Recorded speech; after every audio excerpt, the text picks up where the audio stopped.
female comedian in all of Chicago, as voted on by her husband and her dog. And she's bringing that funniness to the stage right now. So I need y'all to start clapping right now. Start clapping right now. Start clapping right now. There's Christi Turner.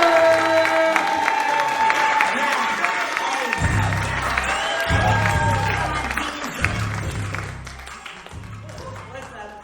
My husband and my dog do love me. I have fans. I don't think Mike asked this. Is anybody here from out of town? Make some noise. Okay, is anybody, okay, where are you guys from? Dallas. That doesn't help me. What about you guys? California. Is anybody here from out of the country? Okay, well, we're all stuck here together then, huh? Mike was talking about, a little bit, he was talking about the presidential election we have coming up, and you guys were like, immediately, no, we don't want to talk about it.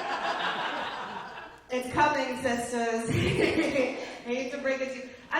Whatever, okay? We have two options, pretty much. They're both bad, and that is what it is, okay? So I have just been brainstorming ways that we can just make it more fun. Okay? Hear me out. Did you guys know, in the history of this country, when two men ran for president, whoever got less votes just automatically became vice president?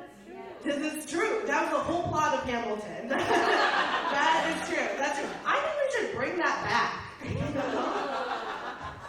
You guys imagine how funny a Trump-Biden White House would be? It would be like the movie Step Brothers before they became best friends. It's like wrestling in the front lawn and rubbing their old balls all over each other's stuff. Yeah. I've actually thought about this a lot. I've thought about it a lot, and I've even thought about the reasons it wouldn't work. And here's reason number one.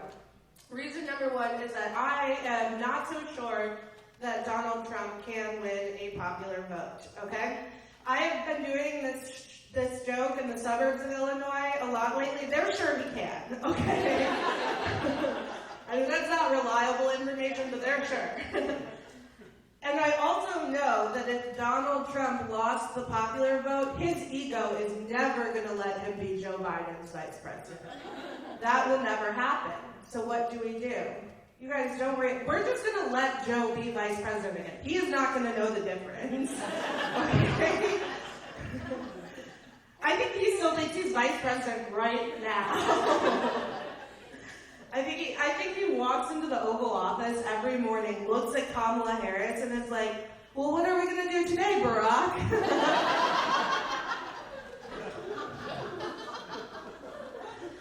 You guys are celebrating 10-year wedding anniversary?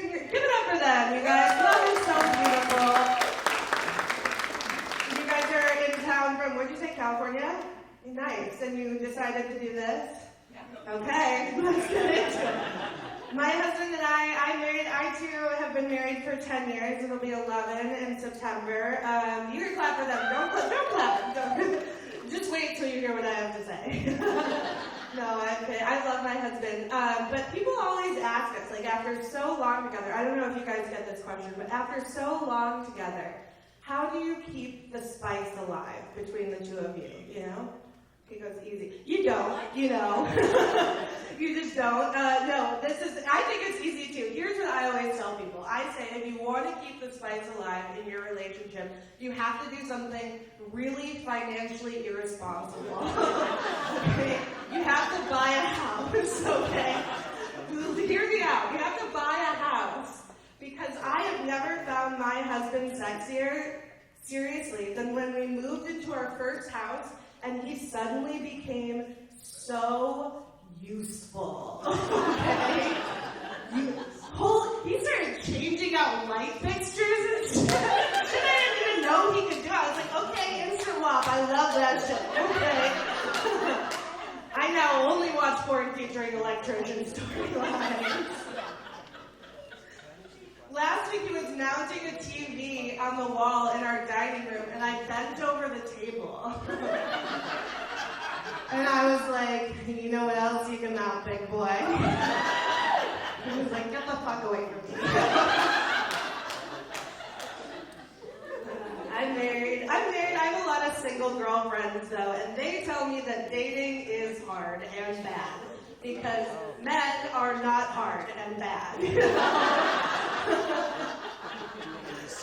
And they don't have very good things to say about men. And they'll say it's so hard out here dating. But then they will list the pettiest deal breakers I've ever heard in my life. I have a girlfriend who won't give a guy a second date if he uses a straw on the first. She goes, I just don't think guys should suck on things like that. Go off, queen, you know? When you're married, you don't have that option, you know? Like, if I caused a fuss every time my husband mildly disgusted me, it would be over, bro. It would be so over. Last week he was going golfing, and he put on a hand-me-down golf polo that my dad had given him, and he hugged me. And he smelled like my dad's cologne. Pretty bone-chilling stuff. Did you ask me? Disgusting. But when you're married, you can't be like, get the fuck out of my house, you're gross, you know, because he pays half the mortgage. So you can't do that. You have to make lemonade out of lemons. So when he went to kiss me goodbye, I go, okay, you smell like my dad. Just tell me you're proud of me. It works, you guys. Now he has to wear the shirt every day. You guys watch porn? Okay. Yes or no? Make some noise if you watch porn. Okay, hell yeah. Okay, you guys are so fun. Sometimes I do this joke and it's silent, and I'm like, okay, not only are you liars, you're probably boring in bed. Okay? We're all watching porn. This is more of a PSA than anything. Because my single girlfriends, they think that all the porn men watch is messing with their brains, is giving them unrealistic expectations. I don't think that that's fair to the men, to be honest. I think that the ads that come before porn, that's what's ruining your brains for sure. I've seen one, this is every day when I log into Pornhub to watch my electrician porn. I have been seeing the same ad, and it is 2 shot glasses.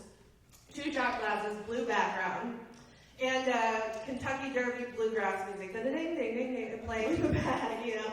And then both the shot glasses start to fill with jizz. I can tell I'm losing some of them. This is about the point where Pornhub loses me too. No, and then one of the shot glasses overfloweth, and the other stays half empty. And that is an ad for a product called Semenax. Yeah, which is clinically designed to make men produce a higher volume of jizz. Yeah. I just need the men to, this is the PSA, I need the men to know if your partner is not having a good time in the bedroom, more jizz is not going to solve your problem. Okay? Nobody's walking to a restaurant asking for all sauce, no pasta. That's fucking disgusting. You guys like sports? Yeah, football season is coming back soon. I'm amped about that. I have a friend who's an alcoholic. It's a weird segue. You'll get it in a second. I have a friend who's an alcoholic. She's a fun kind, though, you know? Like, she's fun when she goes out. She's not a mean drunk. So every time she goes back to drinking, it's like watching Tom Brady sign up for another season of the NFL. It's like, yeah, sure, you're still the greatest of all time at this, but at what cost, you know? The injuries are piling up. Your marriage is crumbling. Kissing your kids weird. Just kidding, she hasn't seen her kids in weeks. All right, I have time for one more, and then I'm going to get the show moving. My husband and I, like Mike said, my husband and I were not baby people. We do have a dog, a very cute dog. And we got her a dog trainer when she was a puppy, which is a responsible dog owner thing to do. And I don't know if you guys have ever worked with a dog trainer, but the level of attitude these people are bringing to their job needs to be fucking checked, okay?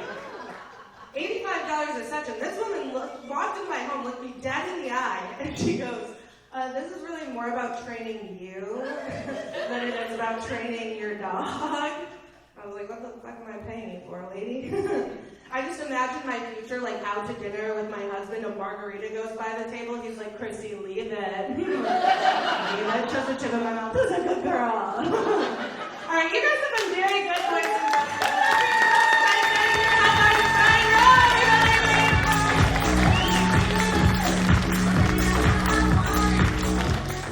Christi Turner, everybody. One more.